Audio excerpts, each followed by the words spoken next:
araw sa inyo lahat. Ito po ulit si Brother Ramon Bielisan.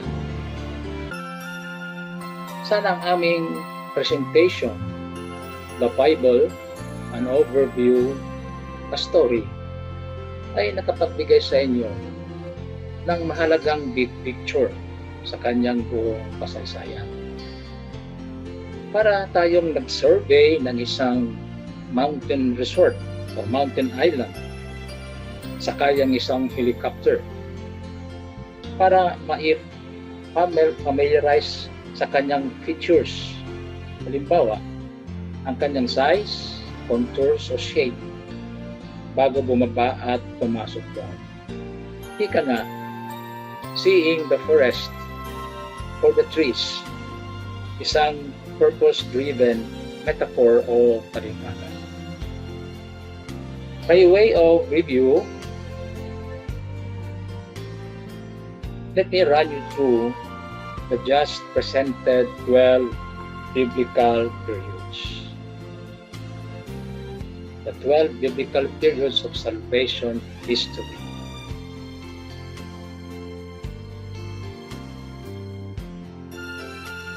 The early world, from the book of Genesis, chapters 1 to 11. Adam and Eve in paradise. The patriarchs in the book of Genesis, chapters 12 to 50. Abraham attempting to sacrifice Isaac. Egypt and Exodus in the book of Exodus. Moses and the parting of the Red Sea. The desert wanderings in the book of Numbers. Moses and the Ten Commandments, the covenant. Conquest and Judges in the books of Joshua and Judges. Joshua and the fall of Jericho. The royal kingdom in the books of 1st and 2nd Samuel and 1st Kings. Showing here is the epic battle between David and Goliath. The divided kingdom in the books of 1st and 2nd Kings. Prophet Elijah versus the false prophets. The exile in the book of 2nd Kings. The destruction of Jerusalem by Nebuchadnezzar. The return in the books of Ezra and Nehemiah. The rebuilding of the Jerusalem temple. Sabayan revolt in the book of 1st Maccabees. Revolt by the Maccabees or the Hasmoneans. The messianic fulfillment in the Gospel of Luke. Showing here is the resurrection of Jesus Christ. And the church in the books of Acts of the Apostles, the Epistles, and Revelation. Showing here is the Pentecost, the birth of the Christian Church. Si Mama Mary sa gitna ng mga apostoles. Ang assignment namin sa inyo rito ay i-memorize itong 12 biblical periods. Bakit? Mahalaga ito dahil pagka kayo'y nagbabasa o nakikinig sa mga Bible readings, lalo na sa banal na misa, ay madaling i-situate yung mga readings at istorya nito. Ang magiging tanong nito ay, ano bang biblical period ito? Dahil sa inyong appreciation sa big picture approach, lalo kayong magka-interest na basahin at pag-aralan yung remaining 59 books of the Bible para sa inyong deepening o pagpapalalim ng kaalaman sa Biblia. We will be glad to offer Bible deepening courses in the near future. For example, on the other Gospels, the prophets, the wisdom books, the epistles. At this juncture, let me share with you a very important principle and attribute of the Bible. Bible is inspired.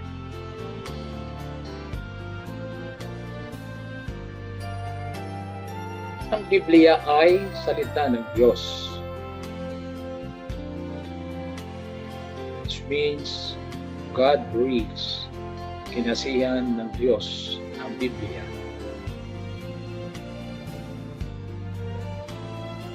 The Spirit of God, the Holy Spirit, was at work in the community of Israel and the early Christian community to produce, through a number of human authors, a series of books that witness to God's revelation of Himself through history. So si Holy Spirit ay very active dito sa mga communities ng Israel sa early Christian community. Through a number of human authors, also the principal author is God, the Holy Spirit.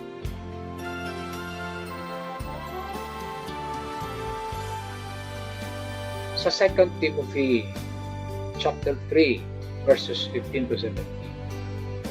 Mula pa sa pagkabata, alam mo na ang banal na kasulatan ay nagtuturo ng daan ng kaligtasan sa pamamagitan ng pananalig kay Kristo Jesus. Lahat ng kasulat ay kinasihan ng Diyos at manggagamit sa pagtuturo ng katotohanan, sa pagpabulaan sa maling aral, sa pagtutuwid sa likong gawain, at sa pag-akay sa matuwid na pamumuhay. Sa gayon, ang lingkod ng Diyos ay magiging handa sa lahat ng mabuting gawain.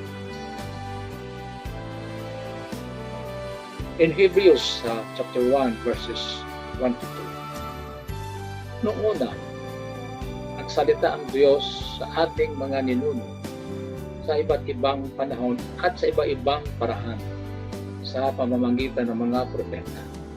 Ngunit ngayon, siya ay nagsalita sa atin sa pamamagitan ng anak.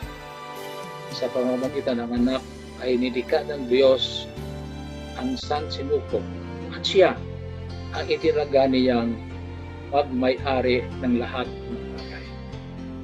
So, napaka-important itong scriptures ng ating pinakita sa inyo. Ito po, no? Hagdan, the ladder.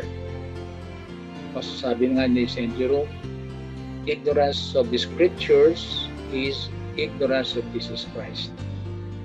So dito po, accept the Bible as the Word of God. Tanggapin natin na ang Biblia ay salita ng Diyos. Basahin ang Biblia. Pag-aralan siya. Basalin siya. At isabuhay ang Biblia. So hindi lang isabuhay, kundi ipamahagi ang Biblia, ang salita ng Diyos. Finally, let me give acknowledgements o pagkilala at pasasalamat sa ilang mga tao o grupo na nakatulong sa aming Bible formation at pagluto.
Salamat.